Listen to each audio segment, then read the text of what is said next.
आप सभी सुनने वालों को मेरा राम राम हो और राधे राधे। अब मैं आपको ब्रह्म और जीव के बारे में बताने जा रहा हूँ कि ब्रह्म का निवास कहाँ पर है और जीव का निवास कहाँ पर है। इसे आप ध्यान से सुनेंगे तो आपका कल्याण निश्चित है। जो ब्रह्म है हमारे पेड़ पौधे कीड़े पतंगे पशु पक्षी इन सब में ब्रह्म का वास होता है। जीव का वास सिर्फ मनुष्य के अंदर बताया है कि जीव का वास मनुष्य योनि के अंदर होता है और ब्रह्म का निवास कण कण में होता है। अब आप ध्यान से सुने, जितने भी हम मनुष्य जीव हैं सारे अच्छे कर्म करके आए हैं, तभी हमको मनुष्य का जन्म मिला है। इसे आप बेकार यो ही ना नष्ट कर दें। हमारा क्या कर्तव्य है इसको आप समझें, क्योंकि जो पशु पक्षी पेड़ पौधे होते हैं वे तो सिर्फ अपना भोग को काटने आते हैं, या जो भोग उनको मिलते हैं उनको काटने आते हैं। सिर्फ मनुष्य एक ऐसा प्राणी है कि यहाँ भोग भी काटने आते हैं और नए कर्म भी बनाते हैं। इसलिए हमको अपना जीवन बेकार नहीं निकलना चाहिए, क्योंकि मनुष्य जन्म के लिए देवता लोग भी तरसते हैं कि हमको मनुष्य का जन्म मिल जाए तो हम भी भगवान का नाम ले लें, क्योंकि देवता को कोई नया कर्म नहीं करता। वे सिर्फ सुख का भोग करते हैं। वो कोई भी अच्छा बुरा काम करे उन्हें कर्म नहीं बांधता, लेकिन मनुष्य को कर्म बांध देता है, क्योंकि मनुष्य को कर्म और भाग्य दोनों साथ साथ चलते हैं।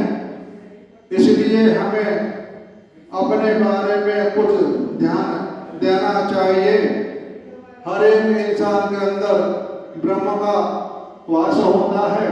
अगर हम सभी परमपिता परमेश्वर के एक ही संतान हैं, हमको इसके बारे में कोई गैर नहीं समझना चाहिए। हम सब मिलकर रहें, इसी में आनंद आता है और इसी में हमारी परमगति प्राप्त होती है। तो ये जो मैं आपको सुना रहा हूँ, ये जब राम भगवान 10-11 साल के थे तो उन्होंने सबसे पहले धर्म स्थानों का जा करके देखा। उसके बाद वो गुरुकुल में पढ़ने गए। वहाँ पर रामचंद्र भगवान को गुरु वशिष्ठ ज्ञान का उपदेश करते हैं। सृष्टि के आरंभ में संपूर्ण भूत जिनके प्रकट होकर के प्रति रूप विषय होते हैं, स्थिति काल में जिनकी स्थिति होती है वह प्रलय काल में आने पर भी जिनमें लीन हो जाते हैं, उस सत्य स्वरूप परमात्मा को नमस्कार है। ज्ञाता ज्ञान ज्ञेय और दृष्टा दर्शन और दूसरा तथा कर्ता कारण और क्रिया इन सब का जिनसे ही आविर्भाव होता है वह ज्ञान स्वरूप परमात्मा को नमस्कार है। यानी हमारा जो शरीर है वह एक खेत के समान समझ लो। इसमें हम जो बोएंगे वही हमें मिलेगा। अगर गेहूं बोएंगे तो गेहूं मिलेगा, बाजरा बोएंगे तो बाजरा मिलेगा। जो जैसा कर्म करेगा उसको वैसा ही फल मिलेगा। इसलिए हमको अच्छे कर्म करना चाहिए, जिनके स्वर्ग और भूतल आदि सब लोकों में आनंद रूपी जल के कण स्फुट होते हैं, प्राणियों के अनुभव आते हैं तथा जो समस्त जीवों के जीवन धार उन पूर्ण चिन्मय आनंद के महासागर परब्रह्म परमात्मा को नमस्कार है। पूर्व काल में सुदीक्षण नाम के प्रसिद्ध कोई ब्राह्मण थे, जिनके मन में संशय छा गया था कि अतः उन्होंने महर्षि अगस्त्य के आश्रम में जाकर के उन महामुनियों के आदर पूर्वक पूछा, भगवान आप धर्म के तत्व को जानते हैं, आपको संपूर्ण शास्त्रों के सिद्धांत का सुनिश्चित ज्ञान है। मेरे हृदय में एक महान संदेह है, उसे आप कृपा करके उसका समाधान कीजिए। तो मोक्ष का साधन कर्म है या ज्ञान अथवा दोनों ही है? इन तीनों पक्षों में से किस एक का निश्चय करके जो वास्तव में मोक्ष का कारण है उसका प्रतिपादन कीजिए। मतलब उन्होंने कहा कि मोक्ष का साधन कर्म है या ज्ञान है। तो अगस्त्य ने कहा कि ब्राह्मण, जैसे दोनों ही पंखों से पक्षियों का आकाश में उड़ना संभव होता है, उसी प्रकार ज्ञान और निष्काम कर्म दोनों से ही परम पद की प्राप्ति होती है। यानी पक्षी के जो दो पंख होते हैं, एक ज्ञान कह लो और एक कर्म। इस विषय में एक प्राचीन इतिहास है जिसमें मैं तुम्हें समक्ष वर्णन करता हूँ। पहले की बात है कि कारुण्य नाम के प्रसिद्ध एक ब्राह्मण थे, जो अग्नि वैश्य के पुत्र थे। उन्होंने संपूर्ण वेदों का अध्ययन किया तथा वेदांगों के पारंगत विद्वान थे।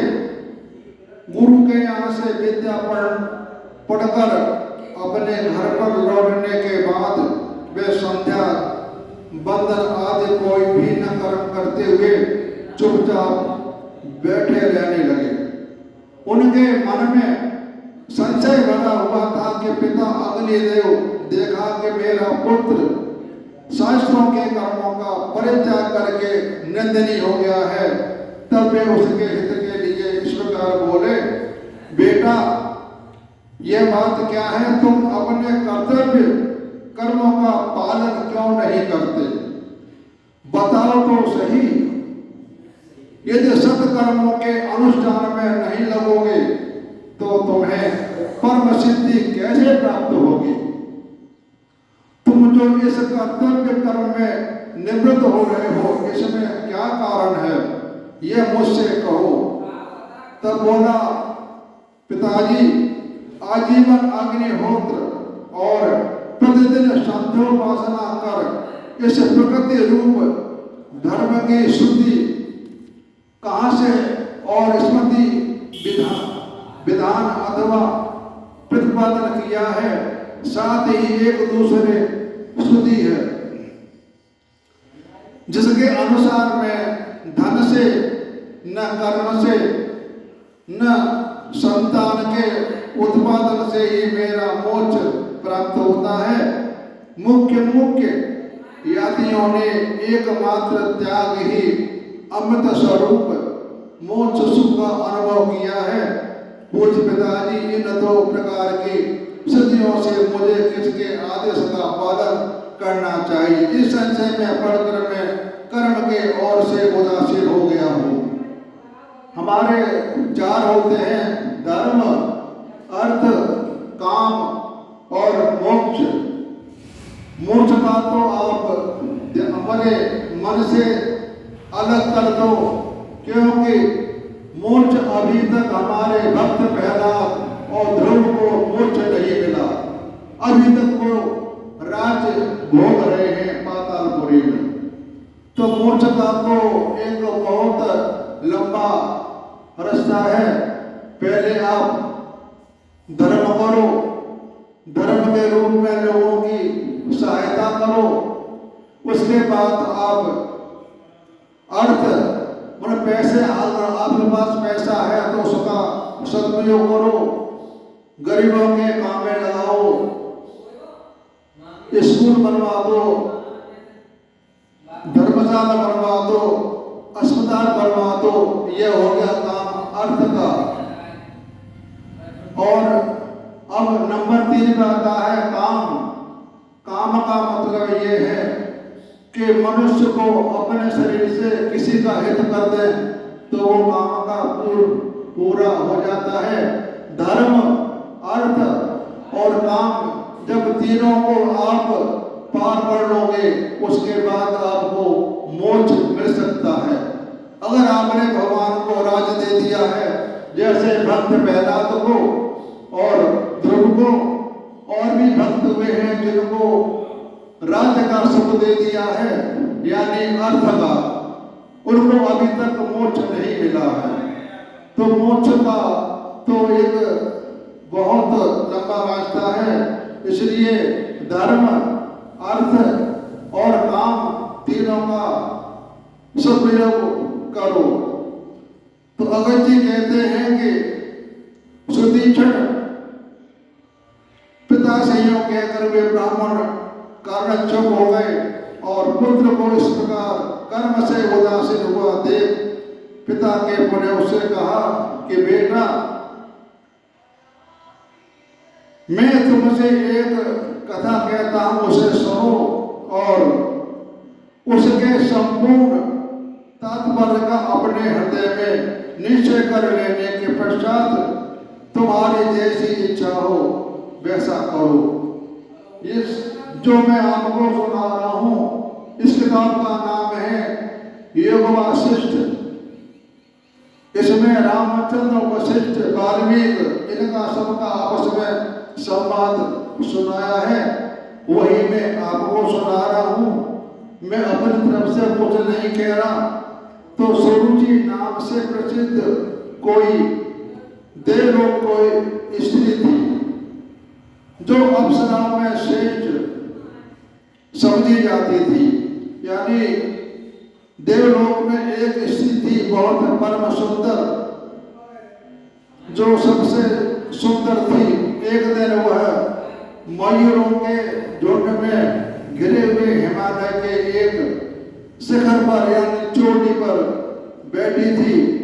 उसी समय उसने अंतरिक्ष में इंद्र के एक दूत को कहा, जाते देखा तो उसे देखकर अप्सराओं में श्रेष्ठ महाभागा सुरुचि ने इस प्रकार पूछा, महागण देवदूत, आप कहाँ से आ रहे हो और इस समय कहाँ जाएंगे? यह सब कुछ करके मुझे बताइए। देवदूत ने कहा कि भद्रे सुनो, जो वृतांत जैसे घटित हुआ है वह सब कुछ मैं तुम्हें विस्तार से बता रहा हूँ।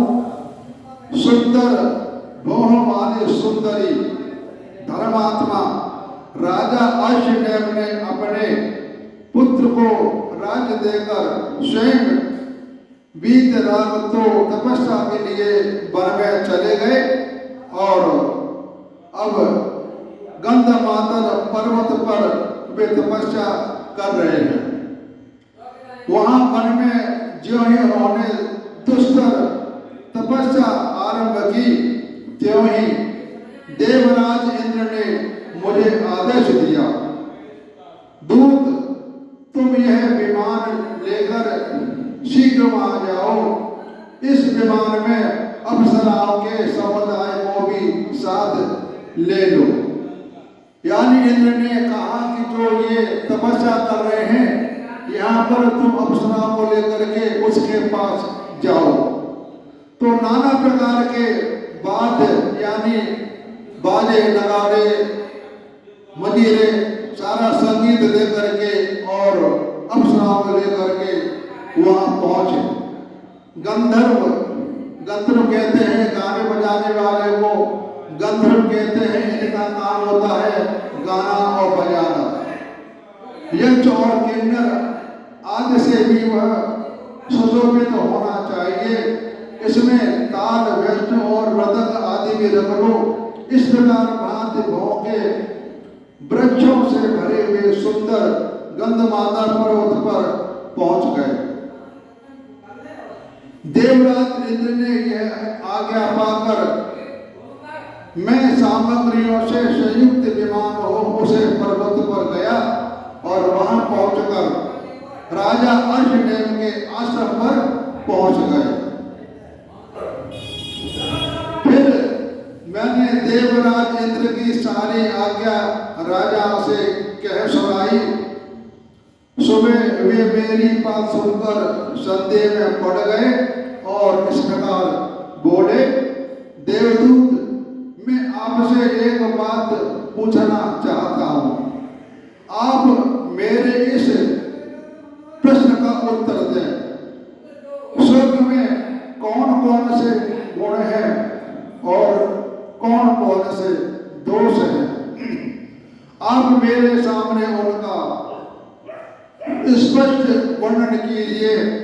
स्वर्गलोक में रहने के गुण दोष को जानने के पश्चात मेरी जैसी रुचि होगी वैसे करूंगा।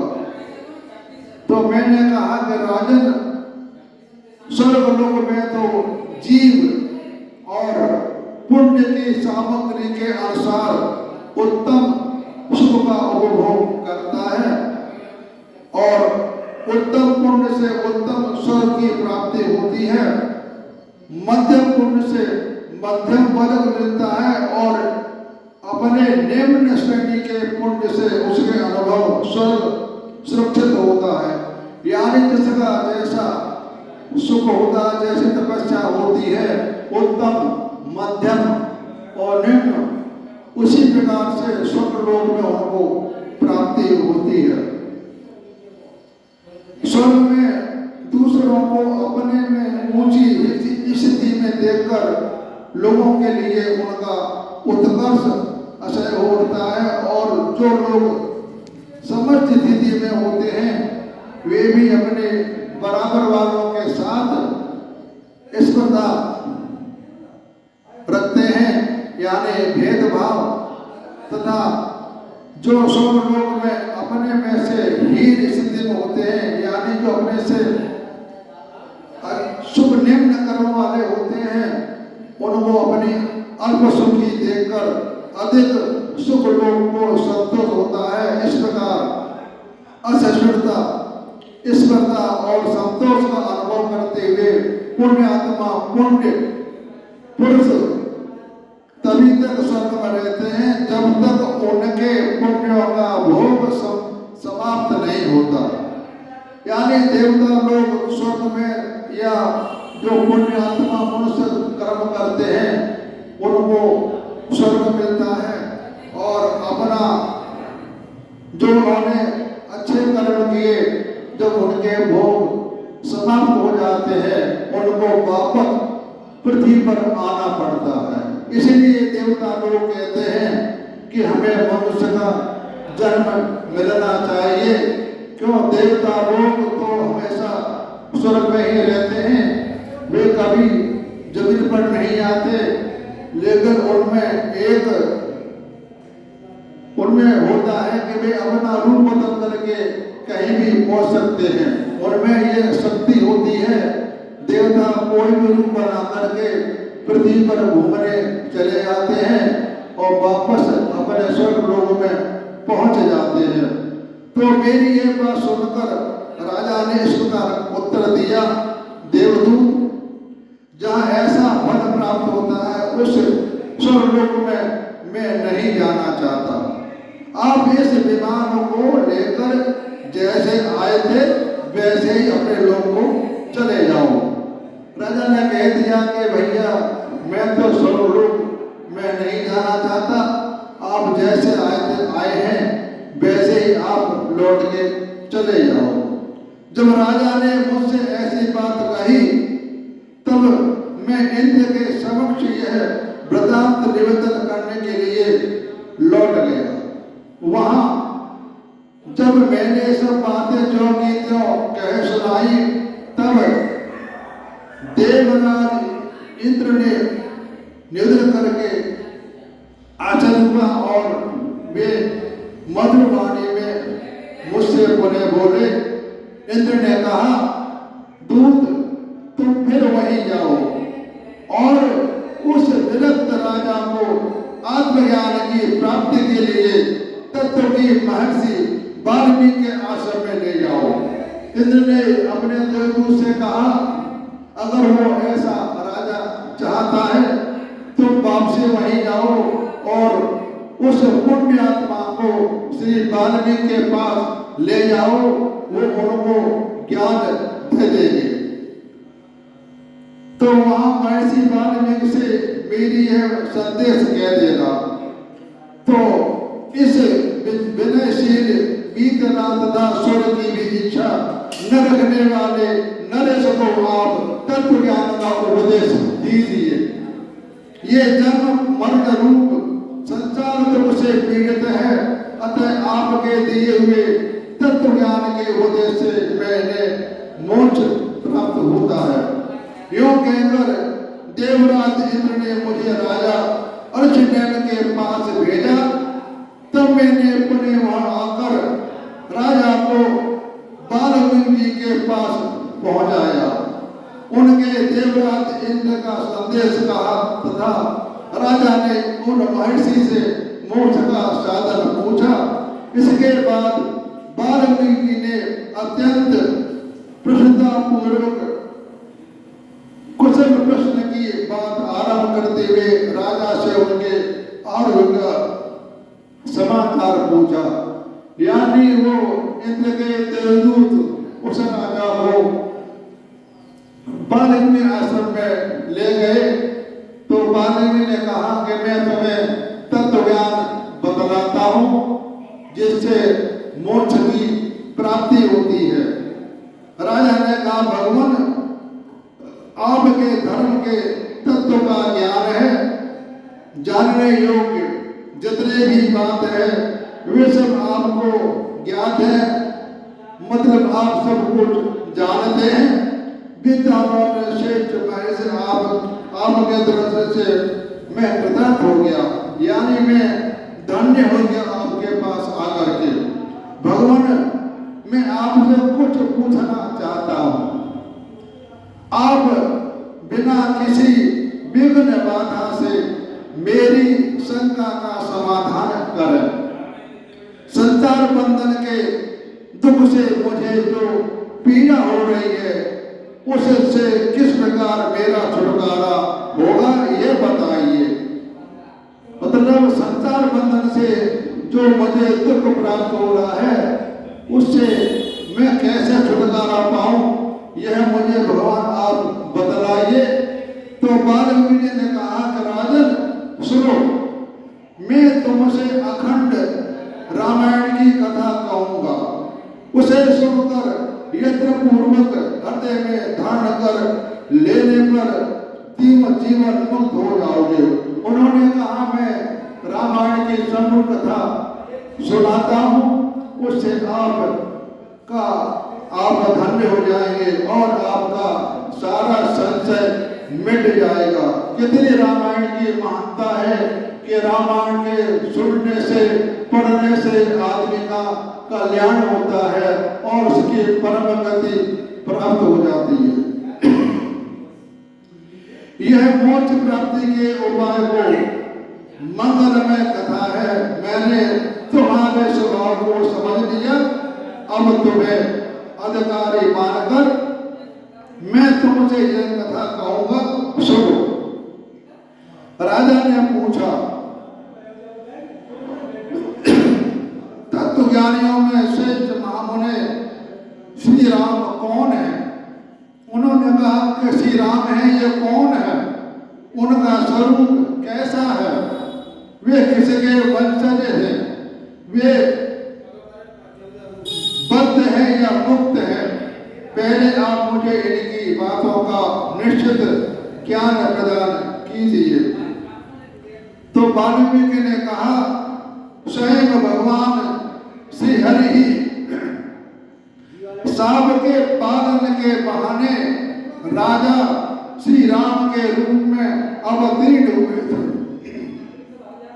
वे प्रभु सर्वज्ञ होने पर भी अपने भक्त महर्षियों की वाणी से सत्य करने के लिए ही आरोपित अथवा स्वेच्छा से गृहीत आज्ञा से युक्त ही साधारण मनुष्यों की भांति अलग से हुए हैं, यानी वह ब्रह्म है। राजा ने पूछा, महर्षि श्री राम तो सच्चिदानंद घन स्वरूप चैतन्य विग्रह थे, उन्हें सांप प्राप्त होने का कारण क्या था, यह बताइए। मतलब राम ने जो जन्म लिया वो किस लिए लिया, यह मुझे आप बताइए। तो वाल्मीकि ने कहा कि राजन, ब्रह्मा जी के मानस पुत्र शरद कुमार जो सर्वथा निष्काम थे, ये 4 भाई हैं। ये हमेशा 5 वर्ष की अवस्था में घूमते रहते हैं, सारे लोगों का भ्रमण करते हैं और भक्तों का कल्याण करते हैं। ऐसे ही नारद जी घूमते रहते हैं, ये भक्तों का कल्याण करने वाले होते हैं। ब्रह्मलोक में निवास करते हैं। जो हमारे संत कुमार हैं, इनका निवास ब्रह्मलोक है।